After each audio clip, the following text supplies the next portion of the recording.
is in full bloom, so people with allergies and asthma are facing their annual challenges. Summer Curley of Rite Aid is here to share timely advice on how to weather these seasonal symptoms. Welcome, Summer. Thank you for having me. Yeah, we're excited to have you on. And Summer, how common are allergies? Because here in Sacramento, they're pretty bad. Yes, allergies are very common. Almost 50% of the population suffers from some type of allergic disorder, whether it be from your seasonal allergies, whether it be from pet dander, or even food allergies. But in the Sacramento area, pollen count is high right now. It's medium to high if you look at your pollen counts. Okay, that makes a lot of sense right now because I'm doing a lot of sneezing. So what usually triggers allergies? So during the spring, it's usually pollen because things are blooming. As we move into the summer, of course, it's more your ragweed, and in the winter months, it can be mold. Throughout the year, though, pet dander, dust mites, they all can trigger someone's allergies. And what are signs that children may have allergies? So children usually have the same symptoms as an adult. Usually we say seasonal allergies probably don't start for children until around the age of 4, and that's because they've lived through at least 3 to 4 seasonal cycles. But they can have allergy symptoms because of things like dust mites and pet dander. As they progress, though, if they get progressively worse, we usually suggest they see their pediatrician. And there are so many over-the-counter remedies. How do we know that we're choosing the right one for us?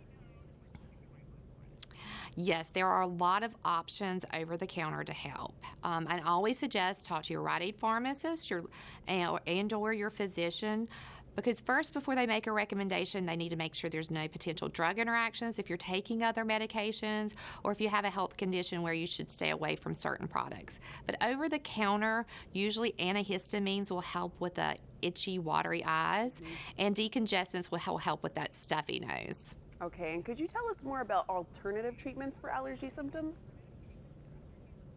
Sure. In addition to those that I've discussed, which are more of your traditional, there are alternative remedies too that a person could use. So, for example, those nasal saline irrigation washes, like your neti pots, may help. Essential oils such as the peppermint, spearmint, or eucalyptus.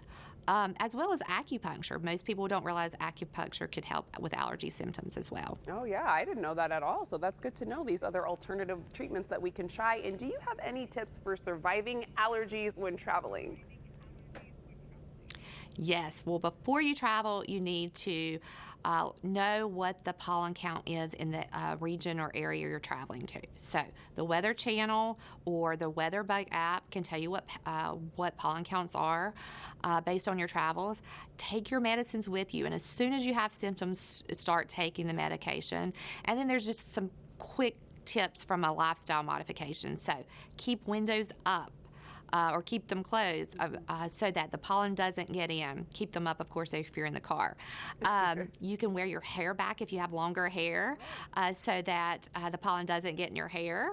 Wear sunglasses. And I always say, don't take the pollen to bed with you. Take a shower before getting in bed. Oh, that's good to know. And I didn't know about with the longer hair, pulling it back, making sure it doesn't get in there could be helpful. That's really good to know. Summer, really quick, one thing I've heard before as well, too, as an alternative treatment is having local honey. Would you say that's something to try out? Sure. Again, that's an option that a person can try to see how it impacts their symptoms. All right, Summer, thank you so much for these helpful tips as we are in the heat of allergy season. Breathe easy this spring and visit riteaid.com for more.